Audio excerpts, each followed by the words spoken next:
Thanks, Michael. How is that coming through? Is that visible? Looks Well, good. I can see it. That's the first success then, because I'm not exactly a technophile.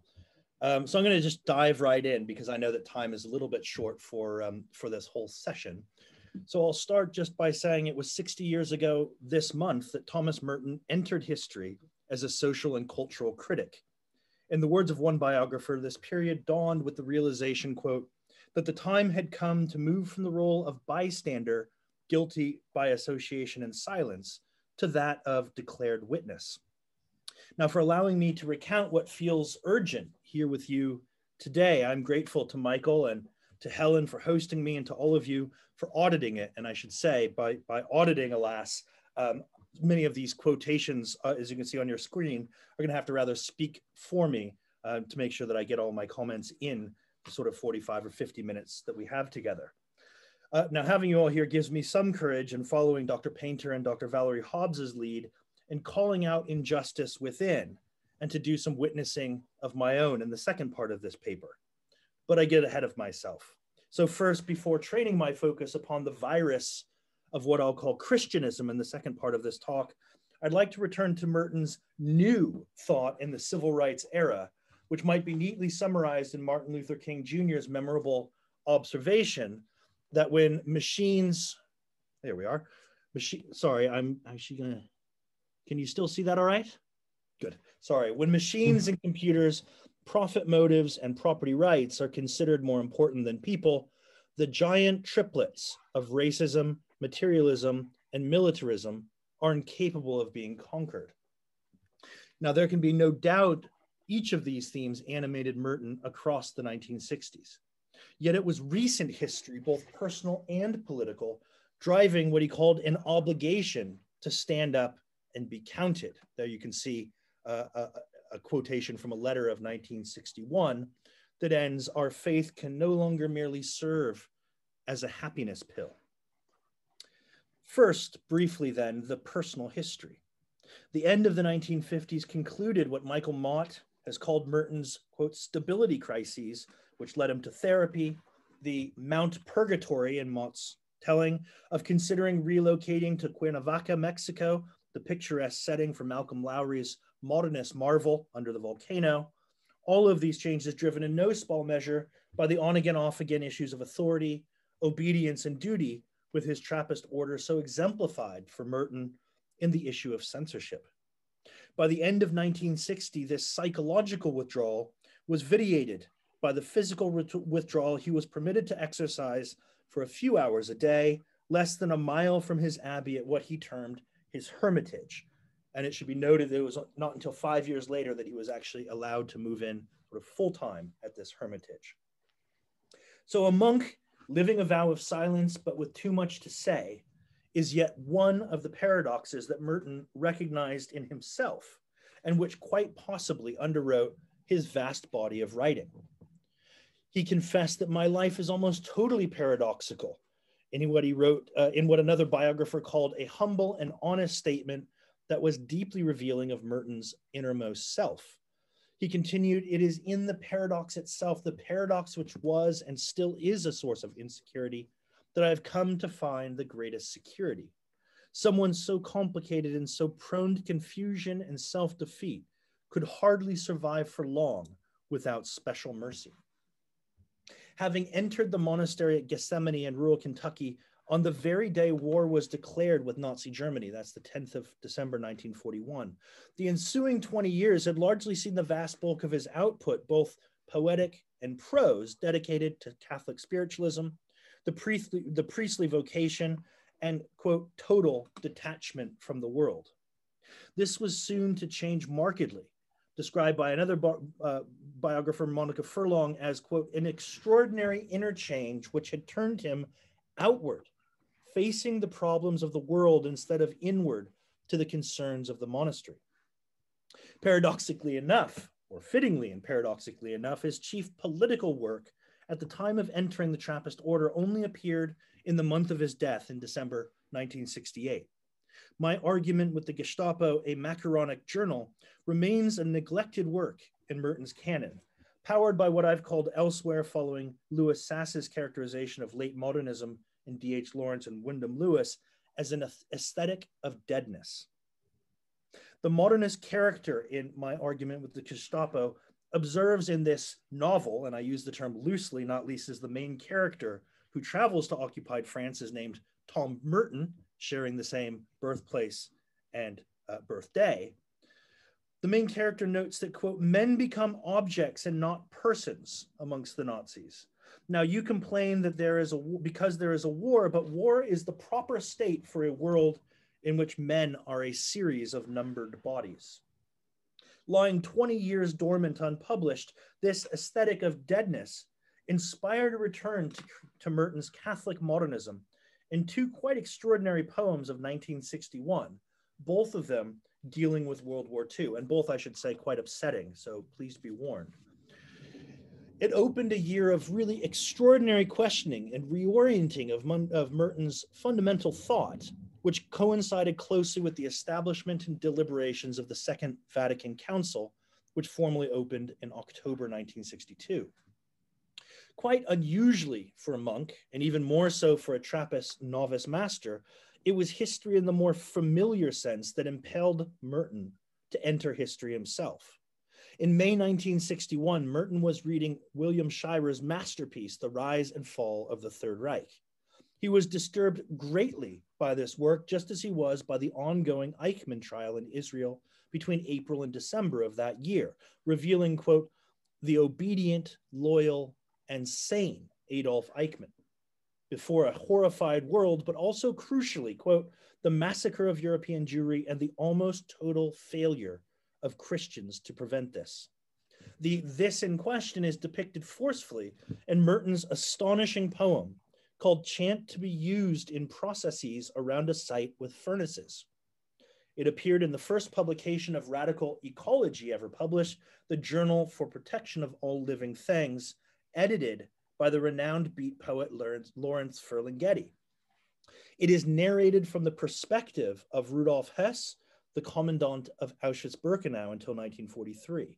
It starts, quote, or in early stanza says, quote, I was born into a Catholic family, but as these people were not going to need a priest, I did not become a priest. I installed a perfectly good machine. It gave satisfaction to many. I had obeyed perfectly. Now, to my knowledge, the direct, literal indebtedness of Shirer's masterpiece has yet to be identified in the first of Merton's anti-poems. And you can see the overlap here in parts that I've bolded. To the left, the chant, and to the right, William Shirer's Rise and Fall of the Third Reich. I'll just pause over one, which actually happens to be a myth. It bears noting that the truth of what happened in Auschwitz-Birkenau is horrifying enough, but there wasn't actually fat made of human bodies or fat used from human bodies to make soap. But as you can see here, 12 pounds fat, 10 quarts water, 8 ounces to a pound is veritably word for word, including the caustic soda. In fact, virtually the entirety of chant to be used in processes around a site with furnaces can be sourced to the section The Extermination Camps on pages 870 to 876 in The Rise and Fall of the Third Reich, save the final stanza. This moves from recent history to Merton's present, which, though written in May 1961, is no less present in May 2021. Do not think yourself better because you burn up friends and enemies with long-range missiles without ever seeing what you have done. Quickly following his return to this aesthetic of deadness that characterized his work before he entered the priesthood in 1941, Merton then wrote 41 stanzas comprising Original Child Bomb, the name for the weapons at Hiroshima and Nagasaki, termed by the Japanese, also in 1961, which narrates the onset of the nuclear age, drawing upon distinctly Christian terminology. For example, the atomic tests in the poem, the atomic tests in the New Mexico desert were called in the poem, and indeed during the war, Trinity, while, quote, many who saw the experiment expressed their satisfaction in religious language, including a semi-official report quoting the New Testament, "Help my unbelief." Thus, overseeing the Manhattan Project, Admiral Leahy was a doubting Thomas regarding the power of the bombs. Leahy was only convinced after the bombers returned to the papacy, namely the aircraft hangar on the island of Tinian, housing the notorious Enola Gay, the bomber. The sequence concludes with Merton denouncing the abrogation of responsibility for what, and I personally share Merton's sentiments here, remains today the best bet to end human civilization at its own hand, nuclear annihilation. And these are the final two stanzas. As to the original child that was now born, President Truman summed up the philosophy of the situation in a few words. "We found the bomb," he said, "and we used it. Since that summer, many other bombs have been found. What is going to happen?" At the time of writing, after a season of brisk speculation, men seemed to be fatigued by the whole question. With these prose poems, in 1961, the levee was truly and publicly burst with respect to Merton's social criticism and human rights activism on, quote, the problems of the world in the 1960s, the problems of war, of nuclear weapons, of racial conflict, and even of environmental pollution. Many have any of these problems been solved in the past 3 generations? And perhaps more to the point, the final 2 stanzas of Original Child Bomb, I think, provide an insight to the task Merton had set himself over what was to be his final 7 years on Earth, challenging the amorality of technology and the simulacrum of truth it creates in humanity, the fatigue of a post-Christian world in face of persisting militarism and racism, and above all, the loss of the language of fraternal love with which to express opposition to the world, yet crucially, while also being part of the world, and doing this in distinctly Christian terms. I propose to treat these issues briefly in turn in the period of Merton's own intellectual turn after May 1961, before a longer final section on perhaps the most loveless feature of all today, which is yet to be given a proper name, Christianism. Now, writing to the famed psychoanalyst Erich Fromm at the end of 1961, Merton confessed, "I am more and more baffled by the mystery of this great insidious force that has the whole world by the neck and is forcing it underwater in spite of all its good and self-preservative reactions." He later came to dub this mysterious force in the modern world simulacrum, a mask-like deceptiveness, he called it, of intellectual cheating, of an ideological shell game. For him, this was exemplified in the Catholic notion, much bandied about at the time, that any nuclear conflict could ever constitute a just war. Merton notes that the term simulacrum is translated as idols in 1 John, before contending that, quote, "we live in a society which is par excellence that of the simulacrum. We are the champion idolaters of all history. We are all the more inclined to idolatry because we imagine that we are," Merton continued, quote, "of all generations, the most enlightened, the most objective, the most scientific, the most progressive, and the most humane." Long before the rise of The End of the History and The Last Man by Francis Fukuyama, let alone the social media hellscape that too often many see today, Merton decried this image which is false and is also the object of a cult. We worship ourselves in this image. Now, what I've tried to express thus far here is that Merton's final years were marked by increasingly active social critique, but it was not simply the inverse of his introspection between 1941 and 1961, which might be understood as a cloistered calling out of heresies in the contemporary world. Instead, Merton's foray into contemporary inauthenticity, ecumenicalism, nuclear disarmament, civil rights, the Vietnam War, and even environmentalism all stem from the same concern, to borrow Martin Luther King's language yet again, that the church had been a tail light rather than a headlight. Or put another way, that stable ecclesiastical foundations over centuries had in fact led to a moral ossification, that the hubris of the church had too readily accepted the materialist logic of the world in exchange for political influence and an easy ride. In its place, Merton believed, needed to be, quote, a theology of love that must seek to deal realistically with the evil and injustice in the world and not merely compromise with them. This world of compromise, contended Merton, or at least what he understood as Christendom, had helped it to become post-Christian. Now, the term is C.S. Lewis's, but he uses it in a particular way. A theology of resistance was demanded in unprecedented times. Enemies of a secular apocalypse and the institutions that suborned it, even within the church itself, espoused, quote, a totally inadequate notion of sin, which was and still is popular amongst Christians who have not really understood their religion. It was this view, as much as anything, that led to Merton's ban on political writing in April 1962, amidst the preparations for Vatican II, and mere days ahead of the planned publication of his text, Peace in the Post-Christian Era. Indeed, claims his publisher, Naomi Burton from New Directions, quote, the term post-Christian could be seen as the philosophic nexus of Merton's turn to the world in the 1960s. Unlike C.S. Lewis, however, Merton characterized post-Christianism less as a kind of sociological, even theological category than as, quote, a mind, which is no longer Christian, but is still self-conscious about it and still concerned with vestiges of Christian thinking. Riffing on Albert Camus a bit, who he closely read at this point, Merton understood this as, quote, the unbelief of believers, mired in what he called the humdrum pathology of everyday life. Romantic individualism, nationalism, progress, and a hope that claims to be Christian, sanctioned by certain supposedly ethical Christian norms.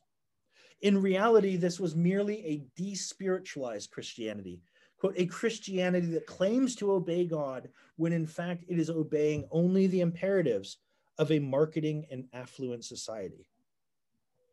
Largely kept out of this affluence in the US, of course, are Americans of color, first in chattel slavery, then via Jim Crow laws and some 4,400 lynchings since the Civil War, all of which are horrifically captured in the attack on Black Wall Street in Tulsa, Oklahoma, exactly a century ago.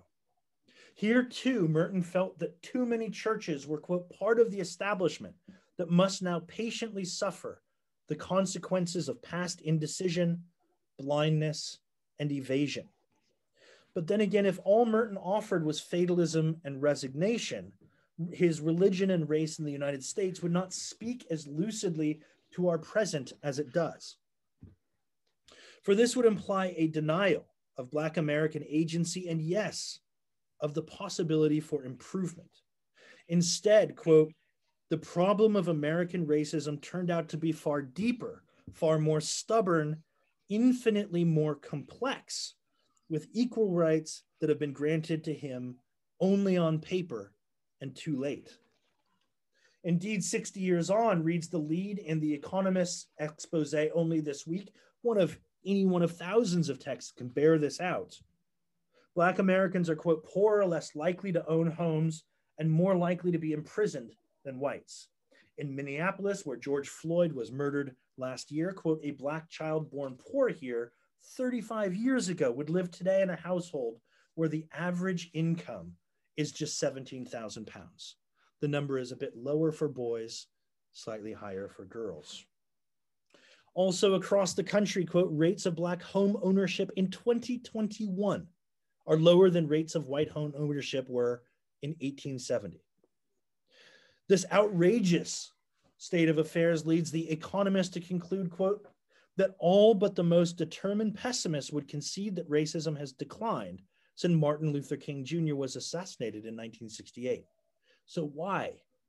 Why have the life prospects of African Americans, particularly men, stopped improving? The question, of course, is no less pressing in Britain and Western Europe today. But to this, Merton responded in 1964 that we, and by that I think he meant white Christians, quote, are not a special kind of privileged being with the right to judge everyone and decide everything for everybody. Instead, the cries for recognition by our brothers and sisters whose skin pigmentation may be different, quote, offers the American Christian a chance to face reality about himself and recover his fidelity to Christian truth, not merely in institutional loyalties and doctrinal orthodoxies, but in recanting a more basic heresy, the loss of that Christian sense which sees every other man as Christ and treats him as Christ. The end of this section cites 1 John 3:16 to 18, and specifically underlies the phrase, "Let us put our love not into words or into talk, but into deeds, and make it real." In his final journals, Merton wrote of the painfulness of interchange, which I think also relates to his views on racial justice.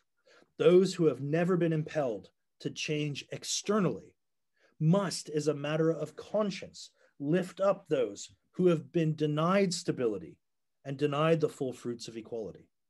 That challenge also remains with us today. In his final reckoning, not just with justice, but with the very iniquities he found in himself, the concept that Merton comes to advocate is parousia. His first use of the term in 1961 is strictly theological, understood as, quote, free discourse between God and man. By 1963, reflecting on the liturgical changes of Vatican II, Merton characterized parousia as the language of fidelity within the church. Yet in his final years, specifically 64 to 67, Merton characterized parousia as the language of fidelity, yet in his final years, the term was brought still further down from the heavens to the earth in order to denote Christian witness, quote, between opponents, inside the church and outside. It is not that I empathize with your problems, Merton wrote, and still less that I sympathize them. No, parousia means that your problems are my problems. Somehow fittingly, the term only takes its full form in one of Merton's final essays, which only appeared after his death. And I'm referring to War and the Crisis of Language. In this essay, Merton asserts that ordinary modes of communication have broken down into banality and deception, as in the language of advertisement, quote, beyond debate and beyond reason, at once totally trivial and totally definitive. Here, the poet, the priest, and the social critic finally speak as one person. Quote, race riots and assassination are also symptoms of the same illness, while they are also, and this is more important, he says, a kind of universal language.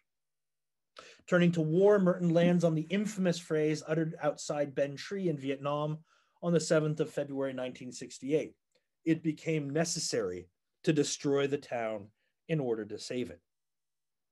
Here we see again, Merton writes, an insatiable appetite for the tautological, the definitive, the final. It is the same kind of language and logic that Hitler used for his notorious final solution.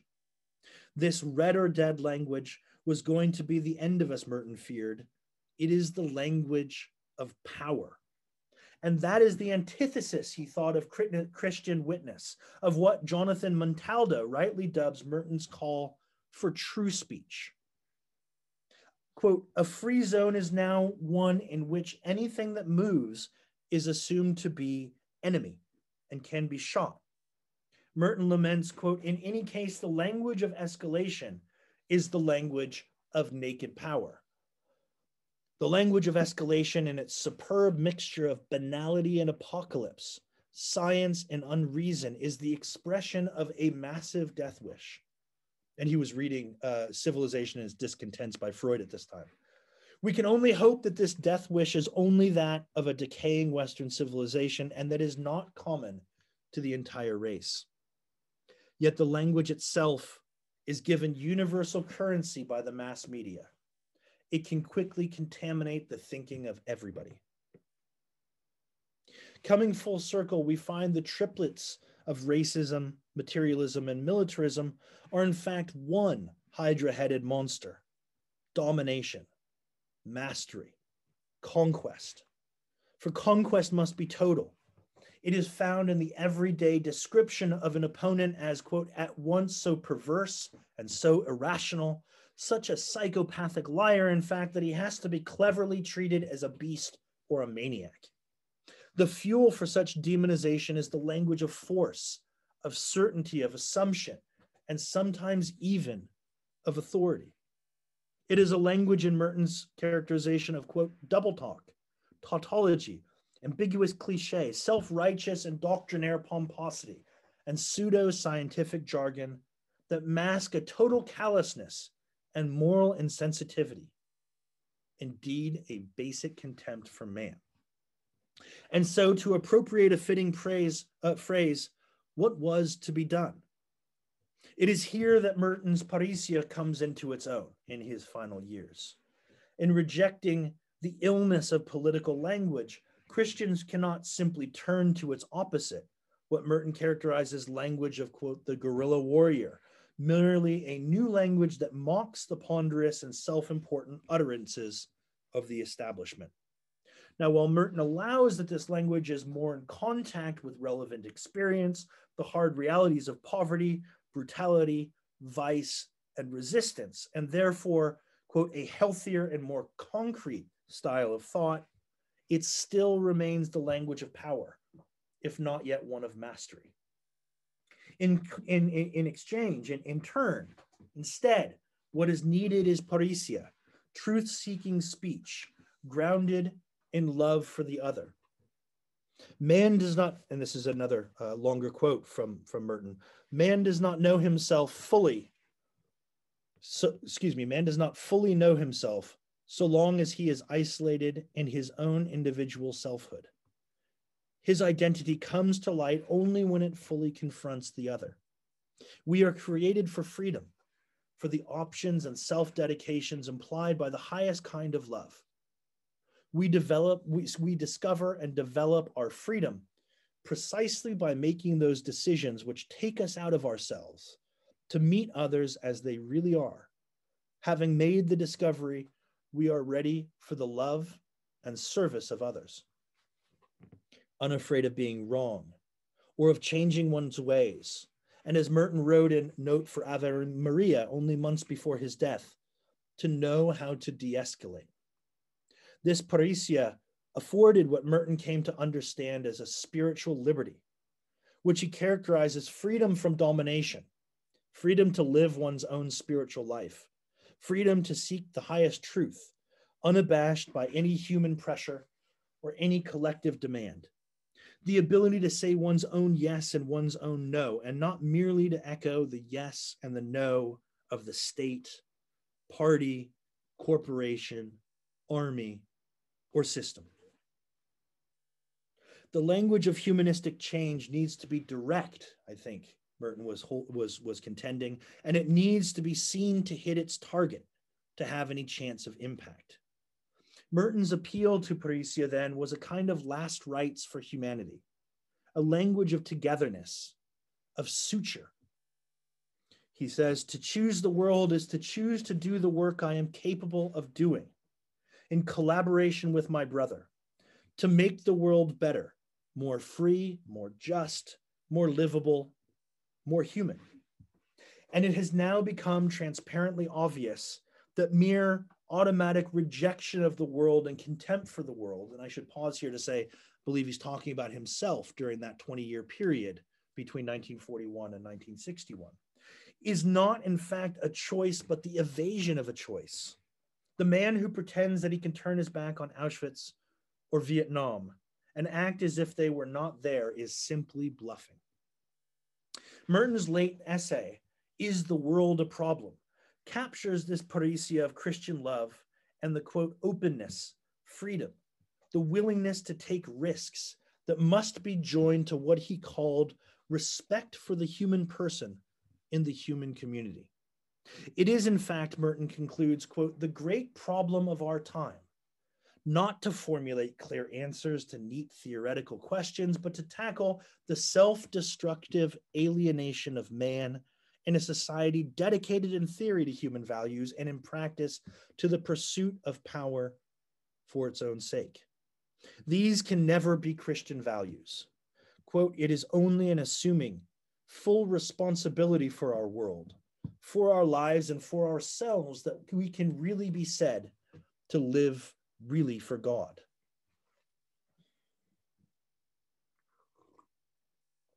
Now, I'm going to change gears a little bit. If you thought that one was depressing enough, wait until you hear the second part. With this Mertonian sentiment in mind, I now propose to shift, or better perhaps, to attest to something of an elephant in our global room: religiously inspired revolutionary political violence. On this topic for nearly 20 years now, scarcely a day has gone by without reportage on Islamism. The latter may remain in our global room, but no one, of course, can claim it's unseen. And that is, of course, with good reason. To take but one example, on 9/11, nearly 3,000 innocents were brutally murdered by violent jihadi Islamists in the worst sub-state terrorist attack in history. But there is something, I confess, that has long vexed me as a scholar and as a person of faith, in keeping with the New Testament injunction to take the log out of your own eye, and then you will see clearly to take the speck out of your brother's eye. I've referred to the phenomenon about which I'll address for more than a dozen years, but I've never really had a chance to properly delineate what I think is again becoming an urgent subject matter. And I'm just going to read you the top bit there, but I've had a sort of a occasion to refer to it in pieces in the media. Whereas religious politics, in a banal sense at least, may be observed wherever clerics become directly involved in politics, the term Christianism is intended to denote a more radical, revolutionary approach to secular politics. By Christianism, I mean a secular and this-worldly doctrine of salvation, which can be adopted by Christians and non-Christians alike, that is different from, alternatively, what some might call evangelicalism, political Christianity, fundamentalism, for reasons that I hope to clarify briefly. One scholar makes a similar claim about the distinction of Islamism from types of religious fundamentalism in the Muslim faith, like Salafism. This is a political ideology appropriating a religion and not the other way around. But I would go further than that scholar, Joaz Wagamakers, in describing Islamism as a political application of Islam. Instead, I would suggest that both violent and non-violent forms of Islamism, in their very nature, reject pluralism and advance a doctrine of supremacy that is the hallmark, the very hallmark of extremism, whether that extremism is ethnic or national or religious. It should scarcely need saying here amongst all of you, but Islamism is therefore an extremist perversion of one of our world's leading faiths. As a revolutionary ideology born, and I think this is crucial, of the 20th century, it can be directly traced to the interwar Muslim Brotherhood under Hassan al-Banna, for example, the doctrines after the war of Sayyid Qutb in Egypt, and later to the quasi-state terrorism of the Islamist death cult Daesh. For all its supposed medievalism, then, Islamism is in fact a product and not merely a rejection of modernity.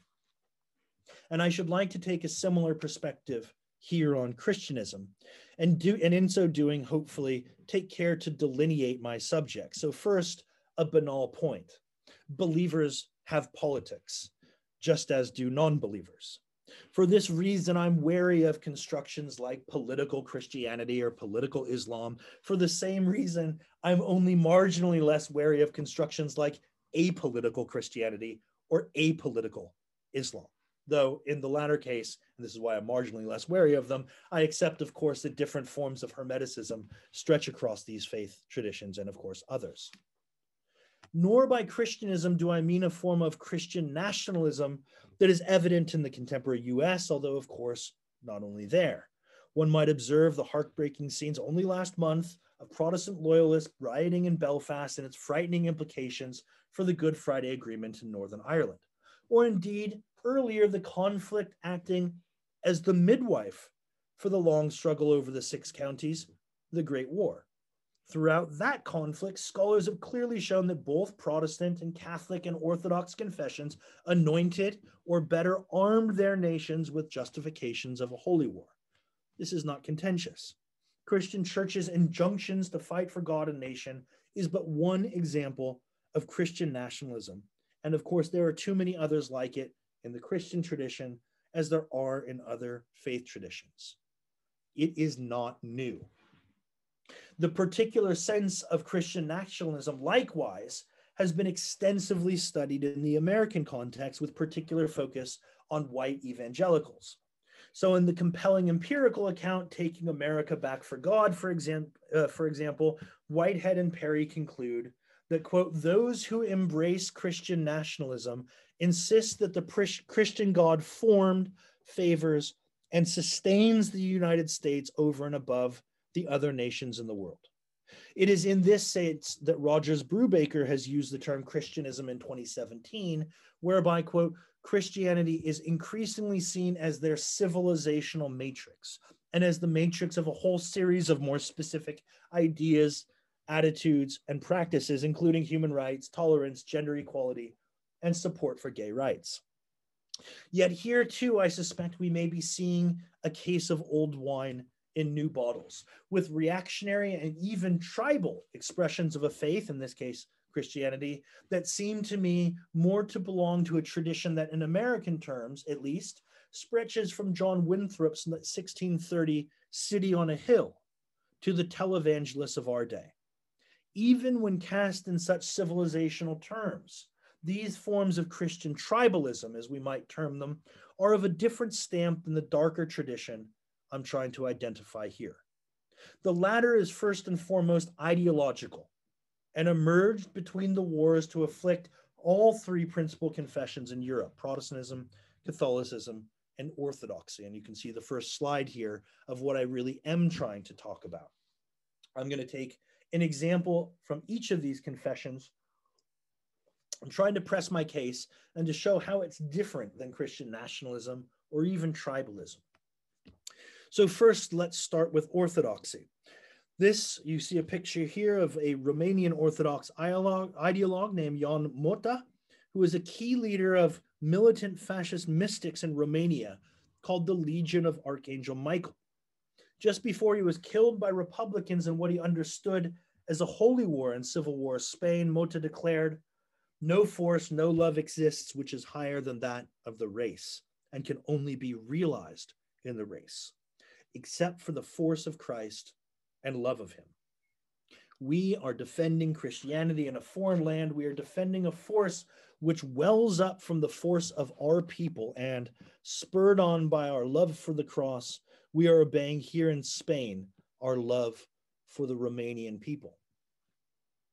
Underscoring that Mota's views were scarcely marginal, a mortuary train carried Mota's body from the Spanish battlefield, and also Vasily Marin, you can see on the bottom right there, literally from the Spanish battlefield right across Europe in winter 1937 to Bucharest, Romania, where he was received by literally hundreds of thousands of devotees lining the streets, later helping to nearly triple the Legion, or what they're called the Iron Guards membership, to fully 272,000 people by the end of that year. Nor was this form of sacralized politics limited either to the laity or to Orthodox fascists. And I should pause here to say, much of what I've shown you has been upsetting. It's been genocidal even, but this is, to my mind, straight up heresy. So again, I apologize for the difficulty in what we're going to see. In Nazi Germany, the regime initially supported the mistitled German Christians as an expression of what the point 24 of the NSDAP party program titled Positive Christianity. Under Reichsbishop Heinrich Müller, the German Christians promoted the Führerprinzip in Germany's Protestant churches, aiming for a complete coordination between a totalitarian state and a totalitarian church.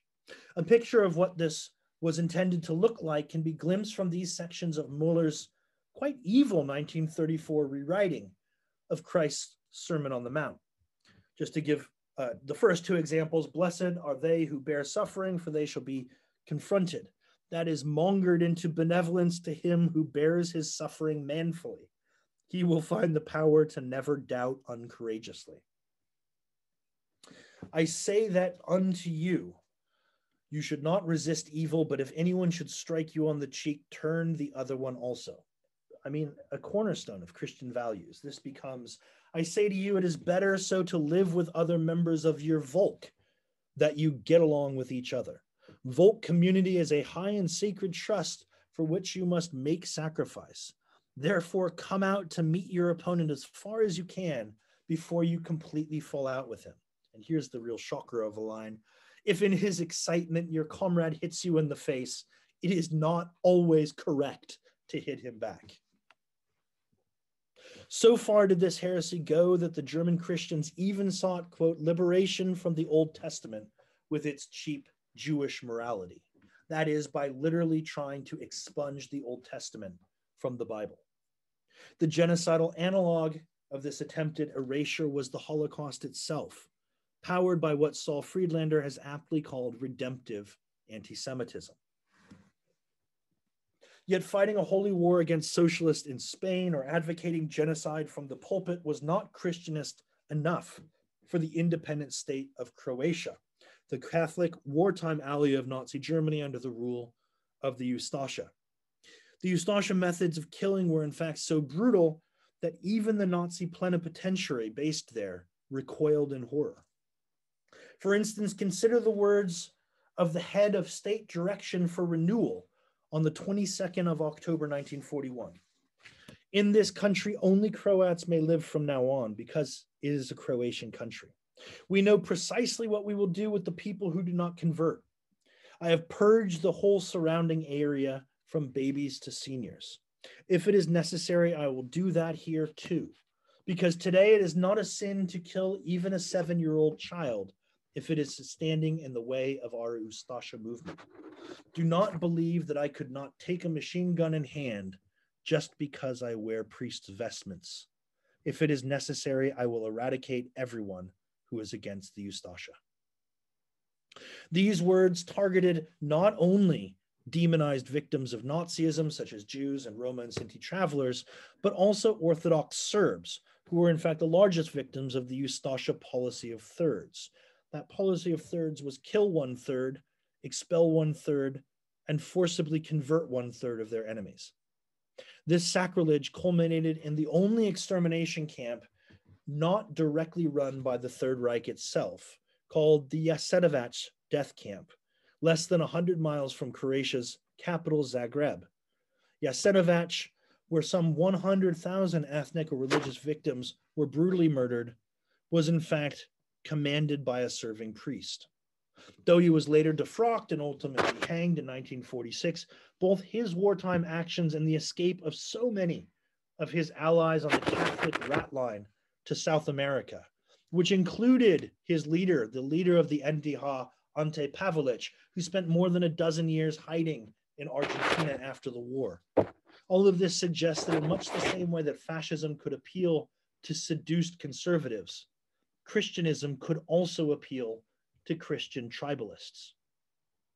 The case of such priests during the fascist era led to the heuristic term clerical fascism, characterized as a hybrid between the Christian faith and fascism, yet in a manner inverse to Christian nationalism, which can be entirely secular, shorn of biblical metaphysics. Clerical fascism suggests a phenomenon that is solely from and within Christian churches. With respect to Christianism in our arguably secularizing world, this would include self-described cultural Christians like Anders Breivik, the terrorist murderer of 77 innocents in Norway on the 22nd of July, 2011. His 775,000-word manifesto is clear on his secular appropriation of Christianity for the purposes of attacking cultural Marxism. So too with the civilizational claim adopted by conspiracist proponents of the Great Replacement, which alleges a Muslim plot to destroy Christian civilizations from within. The murderer of 51 Muslim worshippers at Friday prayers in New Zealand only 2 years ago was aimed at countering a so-called white genocide, itself a neo-Nazi term coined by the convinced race murderer David Lane, who is also notorious for popularizing the so-called 14 words, "We must secure the existence of our people and a future for white children," the sort of neo-Nazi slogan of the 21st century. Like Breivik, the convicted terrorist Brenton Tarrant's 74-page manifesto, The Great Replacement, specifically addresses itself to Christians, ending, "Ask yourself, what would Pope Urban II do?" As many of you will know, Pope Urban declared the First Crusade in 1095, opening one of the darkest chapters in Christian history. This suggests to me that although modern and revolutionary, Christianism need not be defined via a theological stance. As it were, one can be agnostic on the issue of faith and still be a Christianist. More important, I think, is the functionalist Durkheimian religious behavior towards the sacred and the profane, which closely links the clerical fascist with the cultural Christians of Tarrant and Breivik's stripe. All of this leads me to define Christianism as, quote, a modern ideological appropriation of Christianity based upon a secular vision of redemption through political violence against perceived enemies. I'd like to think that the era of fascism has left Christianism in our bloody past, but cards on the table, this construction to me feels relevant again in the wake of the Capitol insurrection on 6 January 2021. True, heretics like Identity Christians, the Army of God, and many others besides have emerged since 1945. But these were tiny and fringe extremist movements. And frankly, that is not the case now, above all, with the QAnon movement. Is this not Christianism writ large? Now, as this final video, which I'm not going to actually play except for a 30-second clip, has been already brilliantly covered by Drs. Hobbs and Painter in a recent contribution to CSBV, I'd like to end, well, I'm going to give you 10 seconds of it, if that's all right, to give you the flavor. Each of you will be a warrior for the truth. You'll be a warrior for our country and for your family. I know that each of you will do what is right, not what is the easy way. Our answer will be a rebirth of devotion to defeat the enemies of humanity. This is a very different administration than the United States has had in the past. Now, I'd actually like to end on a rather happier note in returning to one of Merton's very final texts, which captures his call for parousia in a post-Christian and increasingly Christianist world. Grant us prudence in proportion to our power, wisdom in proportion to our science, humanness in proportion to our wealth and might, and blessed our earnest will to help all races and peoples to travel in friendship with us along the road to justice, liberty, and lasting peace. Thank you.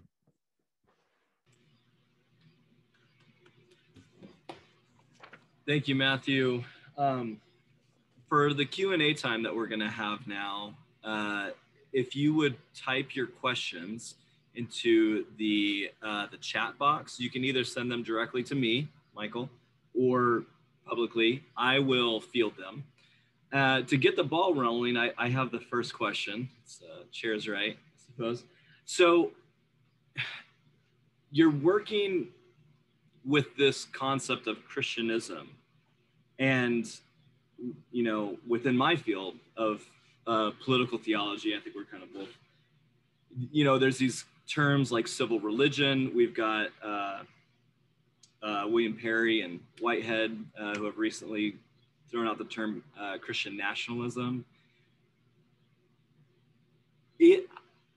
Could you please delineate a little bit the difference between how you're using Christianism from, per se, the phenomenon of civil religion and Christian nationalism? That's part one of my question. Part two is, it sounds like to me, and please clarify this if I'm wrong, that Christianism has an inherently, it's a racialized notion. So I guess my question is, broadly speaking, how is Christianism different than civil religion and Christian nationalism? And then secondly, how does race kind of color it, and does it color it in a unique way? Thank you. So I actually think the second part is a little bit more straightforward. I don't think that racialization is essential. Certainly it's a doctrine of supremacy. Okay, and that supremacy is invariably going to be manifest in one way or another, which could be a kind of religious or even confessional supremacy. It would most usually be in a kind of racial supremacy, but I wouldn't even exclude the more extreme forms of, let's say, Marxist liberation theology as not putting a class in that supremacy kind of thing. So I don't want to foreclose the possibility that this isn't just something on the radical right. It could conceivably be on the radical left. I certainly think it's different than a civil religion, which is essentially, I think, the democratic, liberal democratic equivalent of what scholars of fascism called a political religion. Okay, so Robert Bellow, when he's talking about civil religion, says it's kind of the myths that make up the nation. I pledge allegiance to the flag, the kind of everyday stuff. Now, what I want to suggest is that if you put that on sort of steroids, you get Christian nationalism, or even at its extreme level, a kind of Christian tribalism. And whether we like it or not, Christian tribalism has been around as long as Christianity has been around.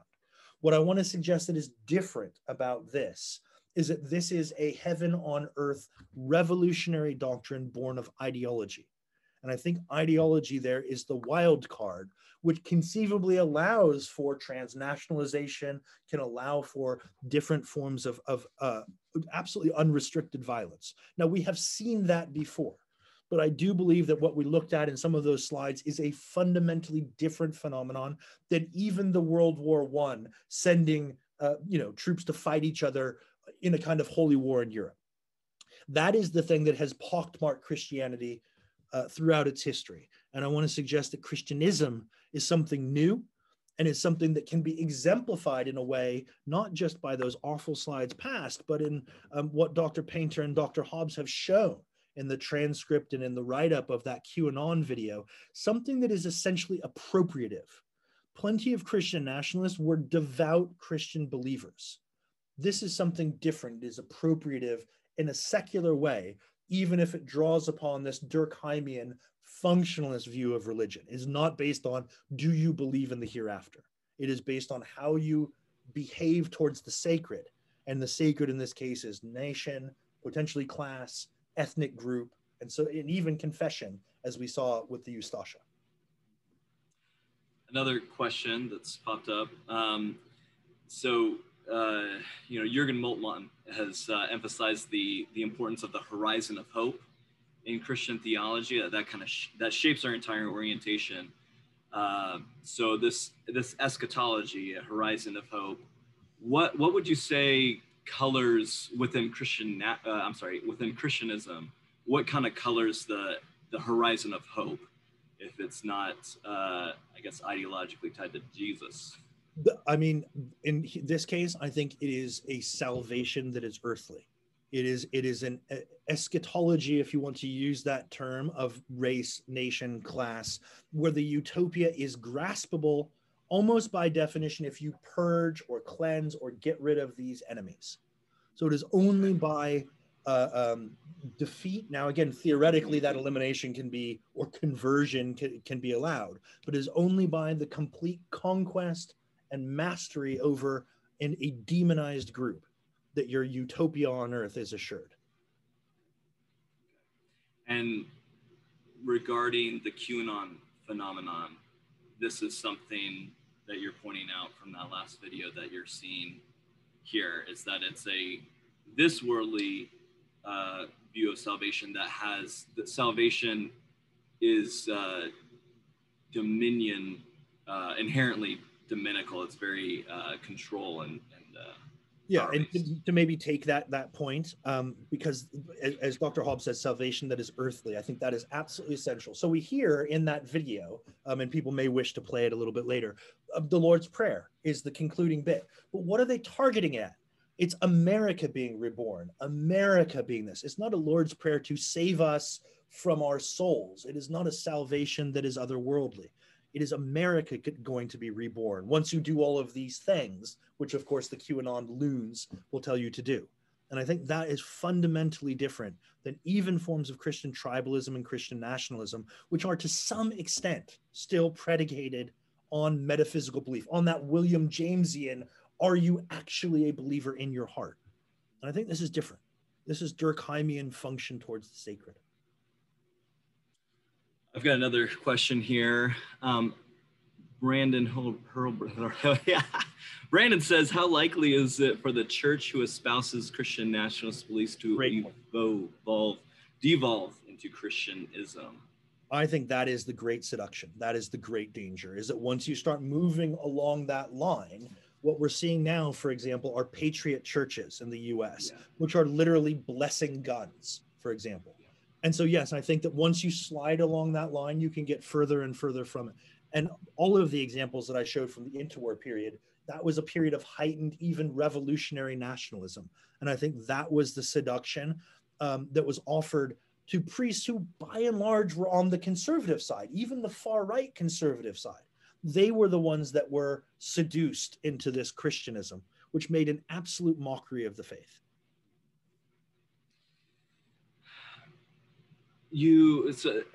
Reading people like Robert Bella and others on civil religion, one thing that continually pops up in the literature is that the issue of how do you combat Christianism, civil religion, Christian nationalism? How do you go on offense, as it were?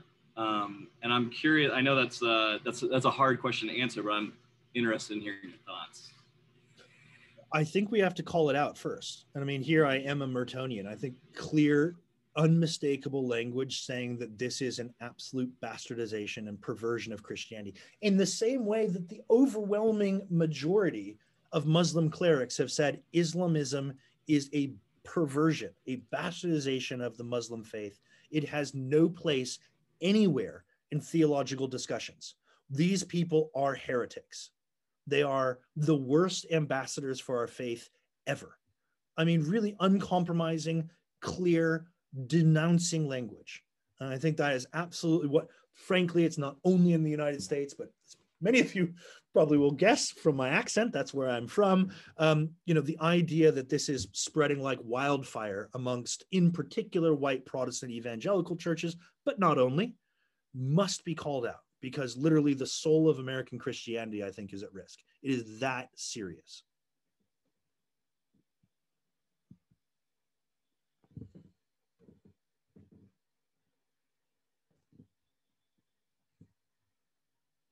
I feel like I've taken enough of everyone's time. I mean, if it comes up later, or I'm happy to address these, but I know that we're only supposed to be going for another hour. I really want to make sure that other speakers have time to address. And besides, these are hard theological questions. Come on, man.